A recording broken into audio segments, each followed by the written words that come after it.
In 2023, archaeologist Taylor Hermes extracted DNA from a 4,000-year-old sheep tooth excavated at Arkhaim, a circular Bronze Age fortress in Russia's southern Ural Mountains.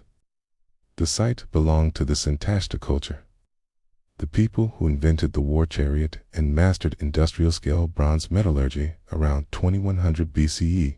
What Hermes found stopped his team cold. Embedded in the bone was the genome of Yersinia pestis, the bacterium that causes plague. The same pathogen responsible for the Black Death that killed 1/3 of medieval Europe. It was the first time they had recovered plague DNA from a non-human sample. But this was not medieval plague. This was something far older and far stranger.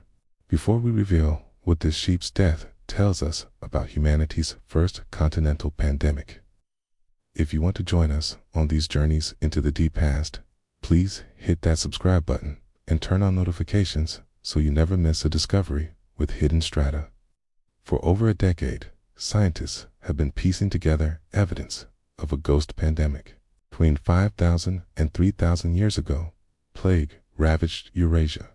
Human remains from Sweden to Siberia, from Latvia to Kazakhstan, all carried identical strains of Yersinia pestis, The disease spread across 3,100 miles and persisted for 2,000 years. But the story made no sense. The medieval Black Death was flea-borne. Fleas bit infected rats. The bacteria multiplied in the flea's gut, and when the flea bit a human, it regurgitated plague bacteria directly into the bloodstream. This caused bubonic plague with its characteristic swollen lymph nodes. Without treatment, mortality reached 60%. Pandemic-level transmission required dense urban populations and rat infestations. The Bronze Age strain, the LMBA lineage for late Neolithic and Bronze Age lineage, should have worked the same way, except it could not. When geneticists sequenced ancient plague genomes from over 200 Bronze Age human remains, they discovered the LMBA strain was missing the key genetic mutations that allow Yersinia pestis to colonize a flea's gut. It physically could not be transmitted by fleas. This created a staggering logic problem. How did a disease that cannot use fleas infect people across an entire continent for 2,000 years? Ian Lightfoot-Mackay, lead author of the Sheep Study, published in December 2024, explained the paradox. We have over 200 Yersinia pestis genomes from ancient humans, but humans are not a natural host of plague. The plague was everywhere, but the delivery system was missing, until the sheep. In 2024, researchers examined 108 individuals buried in megalithic passage tombs across Scandinavia between 3,300 and 2,900 BCE. They extracted DNA from teeth and found that 17% of the dead had active Yersinia pestis infections when they died. Not past exposure, active, raging plague.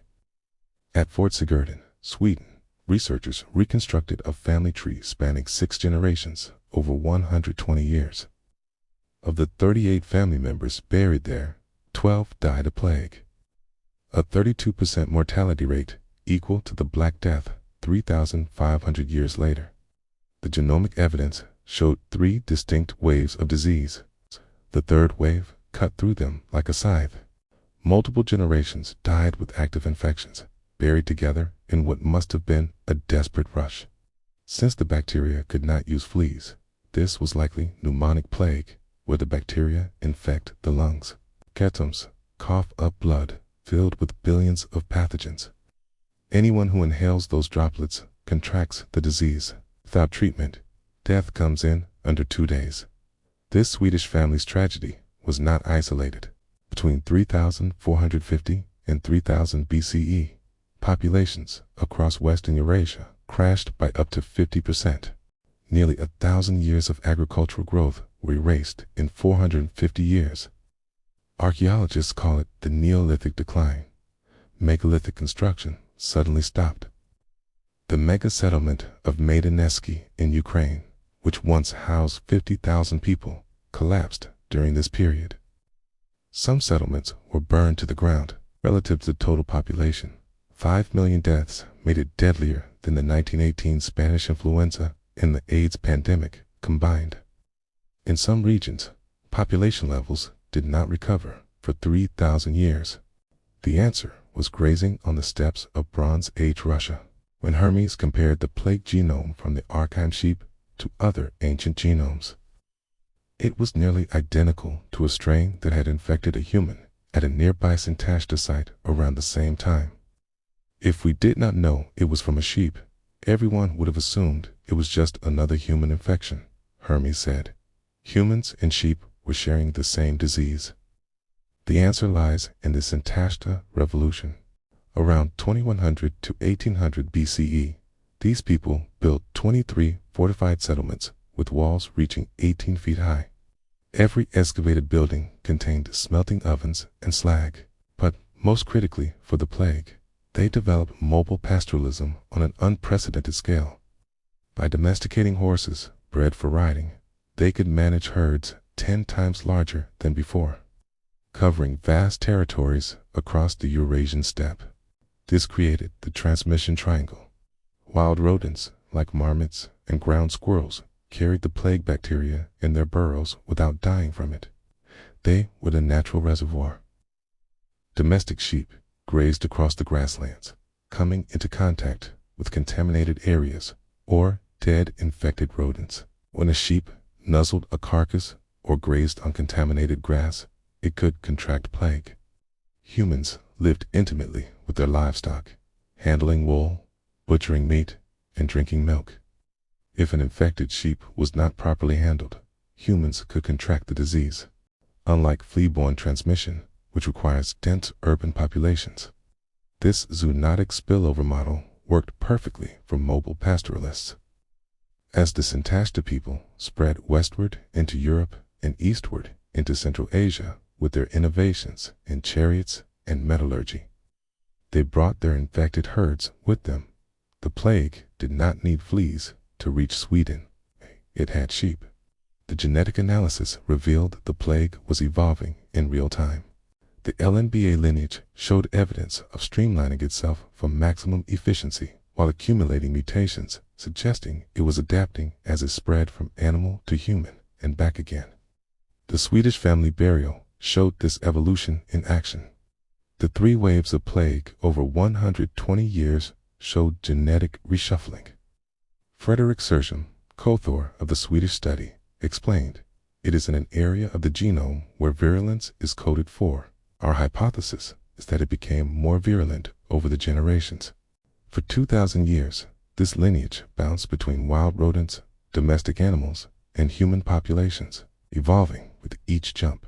And then, around 1000 BCE, it vanished. The Bronze Age plague had specialized so perfectly for one ecological niche that it could not adapt when those conditions changed. When climate shifted and populations settled into permanent agriculture, the transmission triangle broke. Without that specific relationship between wild rodents, domestic livestock, and mobile herders, the plague had no pathway to humans.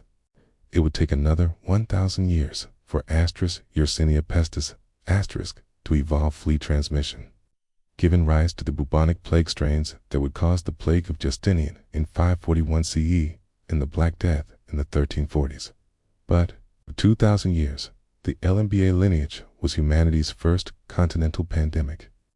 Taylor Hermes has received a 5-year, $110,000 grant from Germany's Max Planck Society to continue excavating in the southern Urals. The Strata people were the tech disruptors of their day. Their innovations in horse domestication and mobile pastoralism revolutionized Bronze Age civilization. They spread their technology across Eurasia and built fortress cities that changed warfare forever. But their economic expansion into wild ecosystems triggered the first great pandemic. COVID-19, SARS, MERS, Ebola, and HIV all jumped from animals to humans when we crossed ecological boundaries. The Bronze Age plague was the first time in human history that our new relationship with domesticated animals created pandemic conditions. 5,000 years later, we are still learning the same lesson.